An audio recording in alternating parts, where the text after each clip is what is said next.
The next topic that I'd like to take today is basically on the client-planner relationship. To begin is that this kind of relationship is very important in establishing a level of comfort. It's important because it is not like typically selling a product. It is not like selling insurance, because that is a one-time transaction. The insurance advisor in this case, sells you the product and then just forgets about it. But in this case, when we are saying that the planner takes into account the all-round development of the client and try to meet all his goals, it possibly cannot be a one-time activity, because he has to maintain constant touch with you. He probably has to monitor and revise your plans. So possibly in due course of time, it requires that there is a very close relationship and there is complete understanding on both sides of the situation and needs of the client. Now, obviously, there needs to be like any other thing, right? For example, if you go to a doctor, right, the doctor has a process. For example, there will be an appointment, then there will be some tests, there will be investigation, there will be a particular file, right? Similarly, in terms of a client-planner relationship, now there are some particular do's and don'ts, right? That is what is required. Now, then the client goes to the planner, right? What is the planner supposed to do? Okay, how is he going to proceed? Is there a particular activity or a flow chart that needs to be established? Right? So like every other process which needs to be structured, similarly a client-planner relationship also needs to be structured in a particular manner. So the first thing that the planner is supposed to do when the client walks in is, first and foremost, he needs to gather some sort of information on the client, which is called gathering the background information. Secondly, he has to figure out what are the financial objectives of the client. Third is, in keeping with the background information as well as the objectives of the client and the goals of the client, he has to develop appropriate financial plans, right? Once the financial plans have been developed and discussed and agreed on with the client, then he has to go on to the task of executing those plans. Then those plans need to be monitored, and finally, over due course of time and or regular intervals, the performance of those plans need to be measured, right? So there has to be a clearly defined flow chart by which this entire process works out, right? Now, if I am doing let's say a background analysis, right? Now, if I am doing a background analysis, right, I need to have access to whatever the client's information is. For example, I need to have some idea of his income and expenditure, right? I need to take into account his family environment, for example, his sex, his health, his age, his lifestyle, the members of his family, the tastes and preferences, the special requirements that his family may have. And third, the risk return profile of the client for which I am preparing. So easy at, of course, age may have a factor, his income may have a factor, but every individual, regardless of the age and income, may have his own set of risk return profile, which even if people of a similar age may still differ, right? In spite of having the same income, they may still differ in terms of return, because the background and thinking is different. The second thing is in terms of financial objectives. Now, for example, the client may come and say that, okay, I need to have a good lifestyle. Now, a good lifestyle needs to be defined, right? You possibly cannot do any kind of planning which is just in terms of, some they said, I would like to be comfortable while I am retired, right? Now, this is ephemeral. This needs to be, definite, right? So, the objective needs to be put and articulated in such a manner that it can actually be operationalized. For example, he would say that I want to retire at, let's say, at age 50, right? Or that my income at the age of 15 should be such that I maintain the same standard of living as I have today, right? Or it is at 75% of my current expense level, right? So therefore, I know that suppose I have a yearly expenditure of, let's say, 2 lakhs in terms of my household expenditure. So keeping into account and taking on the inflation, right?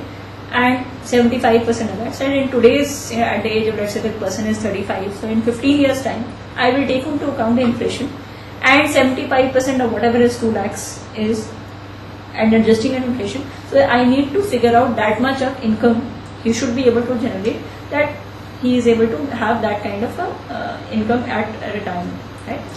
Secondly, very clearly the client has to be encouraged to spell out, right, which particular goal he has, right, the priority of that goal, right, in terms of what is the importance of it, when he would like that goal to be achieved. So which means that each goal should have a schedule, and even the long term goal can also be broken into short term goals, right? For example, you will say that okay, I need to let's say provide for my children's education, right? Now even if I am providing for children's education, now I cannot do it all at one go, right? There may be other goals that I may have. So first with that I may start small, right? Maybe not 5,000 today, but maybe 1,000 a month today, and maybe after 5 years, once my other goals are met, then I can possibly increase for my child's education, right? And as already mentioned is that we have to fix the priority of those goals, because some of the goals at particular points of time can be conflicting, right? Now some of the areas and objectives which normally people could have is with regard to what kind of decisions need to be taken is, number one, the standard of living, right? And standard living, now each individual has a different standard of living and would like to not compromise on it beyond a certain level, right? For example, I may say that okay, at retirement I would like to have an income of, let's say maybe let's say after accounting for inflation, at least 10 lakhs per year, right? Now the financial planner will say that in order to have that income of, let's say, 10 lakhs per year, right, you need to save at least 1 lakh per year, right? Now this possibly may mean that you need to compromise on your current lifestyle. You may need to cut down your few expenses. Now one person may say that yes, I will cut down on expenses. The other person will say no. Now this is the minimum standard of living. I can't cut down on this, right? So possibly I may have to make a adjustment and a compromise on the other aspect, but I will not cut down on my standard of living. Secondly, how much saving I would like to do, right? Now saving, one, is a matter of personal choice, how much saving I do, and some it is also a matter of a function of, right, the income that he is going to get, right, the employment that he may have, whether it is regular or irregular, whether his spouse is working or not working, right? Also in terms of saving, where he would like to save. Is it in terms of insurance or is it in terms of investment? So again, there are some choices that have to be made with regard to the type and direction of saving. Third is protection. Now a lot of people because insurance has a tax factor attached to it, so they may just take that much amount of medical insurance which covers a tax liability. For example, Section 80D has 15,000 rupees as reduction. So people may just take 15,000 as premium for a medical insurance and leave it at that. But that amount of medical insurance and the coverage may not be enough, right? I mean, from the client's point of view, because he may be prone to a lot of illnesses, he may need a much greater cover. So obviously one needs to suggest that how much cover you need for health insurance, and accordingly then cover your premiums and then compromise on other aspects, right? And finally, accumulation is in terms of how much you would like to save for your child's education or their marriage, or for traveling abroad, or in terms of building more property, or etc. etc. So how much and what type of investments that you have, right? Then you have in terms of, as I have already mentioned, in terms of retirement, how much you would require for retirement. And finally, for estate planning is basically which is concerned with the preservation and distribution of wealth after the estate owner's death. Some of the areas and activities are how do you prepare a will, who is going to be the trustee for the will, right? And how do you reduce taxes? How do you make a trust, right? How do you gift, right? And etc. etc. In terms of reducing your tax liability is also very important. In some cases, one needs to form suitable trusts, right? So the nature of that trust also requires some sort of intervention. Now, when you develop financial plan after you've taken into account his background information, you have acknowledged his goals, right? And the next step is basically you try and develop financial plans. Now, when you develop financial plans, now those plans are going to be implemented over a long period of time. which obviously means that you need to do some sort of a budgeting for your income and expenditure. So write down, okay, this is my salary today. I expect my salary to grow a certain percentage by a certain growth rate. This is my expenditure today. Some of it is fixed, some of it is variable. My expenditure is likely to grow at this rate. Okay, so what are my surpluses that are going to be there for each year, right?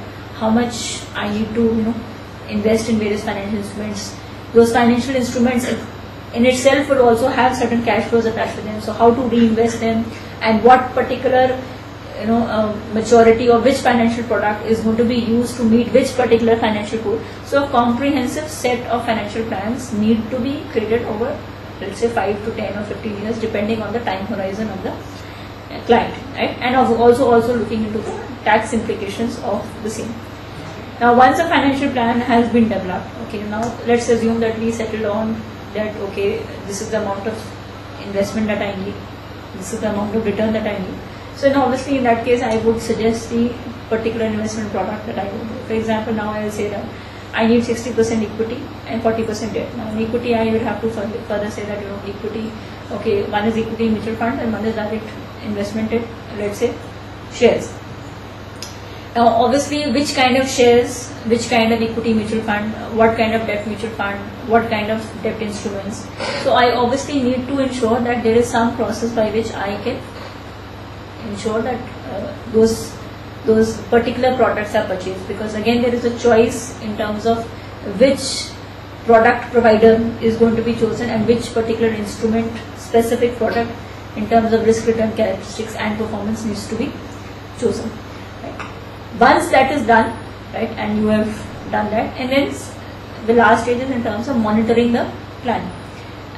Monitoring the plan is required because, for example, you may have made an assumption that if I invest in equity, I would get a rate of return of, let's say, 15%. Now, suppose something happens to the stock market and you may not able to get a 15%. In that case, you need to change it, right? Or you may have to move into other asset categories. Or there may be death in the family, or there may be some personal thing happening, or some changes happening in the personal circumstances of the client. In that case, then the whole orientation needs to be changed. In that case, again, there has to be a look at various plans, and some changes needs to be incorporated so that depending on the client's needs, those things can be implemented and looked at. And finally, because they are to be monitored, so in each case you have to measure the performance, and now the measured performance you will have various measures in terms of rates of return. It could be time value or time weighted rate of return, or in terms of internal rate of return, or value weighted rate of return, right? So all those things have to be looked at from a quantitative part of view, and also in terms of whether or not the client is comfortable in terms of dealing with the client, and whether the client's special or personal needs have been adequately met or not. That needs to be looked at. Okay. Now, in terms of the role of the financial planner, right, you need to understand a couple of things, right? The idea is not to make your client rich, but the idea is that you should ensure that the needs of your client is taken care of, right? That not only he is present but also his future needs, right? Secondly, the financial plan should not be short term but long range, right? It should be flexible, and if there are some short term fluctuations, fine, you can still write it out. But if there are major changes and stuff, the plan should be flexible enough so that they can be changed also in case there is some change in the circumstance. And thirdly, whatever confidence that the client has in you, right, that should not be violated, because he is obviously sharing some sort of information about himself, and that should not be violated.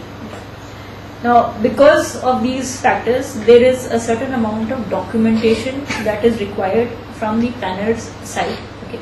Now, such set of documents are: one is the advisor disclosure form, and then one is a client service agreement. Right. Now, advisor disclosure form is basically some information about the advisor, which is some address, who is a financial planner, what are his qualifications, does he have a certification or not, right? Which are his sources of income, is there any conflict of interest, right? Is there a confidentiality clause or not, whether or not he is going to disclose information or not, right? Is there any other information that may have an impact on the relationship, right, which is disclosure of material facts? what kind of compensation he is getting, for what he is getting the compensation, how is he going to implement it, what is the process of monitoring it, what are the fees for the monitoring, what are separate charges for each of the services provided. So these are some things that need to be there. Also, there is a client service agreement which basically looks at into what aspects of the client they are going to service. For example, he may say that the client may say, I may need only estate planning services, or I may need only investment planning services, or I may just want insurance, or the client will say, no, I want a comprehensive set of services. So a client service agreement broadly specifies that, look, these are the entire gamut of services that I am dealing with, right? And everything is very well listed out there, right? One, the list of services, the terms of services, including if any reasons of ground for termination, right? There is a privacy and confidential clause that if the planner under no circumstances is going to violate the confidentiality clause, in the sense that the planner will not disclose any information about the client. If there is a conflict, then what is the process that is done in terms of dealing with conflicts? What is the fees and compensation structure? What you are charging? If the recommendation is made with regard to the plan, then what are the sources of information on the basis of which the advice is given? What kind of relationships that the planner has with various members of the industry? It could be with the lawyer, it could be with the providers of various investment products, for example, insurance companies, mutual fund companies. So what kind of relationships they have? Is there easy getting any income from them, right? Of course, as I said, educational and professional background of the planners, their experience, certifications, right? And lastly, in terms of what is the process of implementation, any other processes that the planner follows or the firm follows, and in terms of what is the process of that, and due review of whatever plans that are going to be taken into account, and some measures of performance by which they will say that, okay, this is how you measure your performance. How frequently is the monitoring of the plan done? What kind of reviews that they send? What is the format structure and the frequency of those reviews? What kind of appraisal that is done of your plan, right? And what does the appraisal cover, right? Now, if the planner is having some sort of a responsibility with regard to your planning, for example, he is duty bound to disclose on material facts and his compensation structure, even from the point of the client also. You also need to give him the relevant and accurate information as to your financial status, right? If there is any change in the information, or if there is any change in your in terms of your investments or your financial status, then you need to again give him that information. And at no point of time, right, you should give him any wrong information. You should keep him up to date with your information, right? So that the planner is in a position to act in your best interest. You should not hide anything in terms of whatever has a reflection on your investment goals. So you should give him that amount of information which should enable him to do his duty and task. The planner is also should be able to tell the client that this is the information that I require, why do I need the information, right? And how that information is going to be used. I have to review his financial affairs regularly. You have to tell him that, and tell him the frequency of that, right? And at every possible time, you have to exercise reasonable professional judgment. And even if the client is telling you something which he says that you should do, but you feel in your professional judgment it should not be done, right?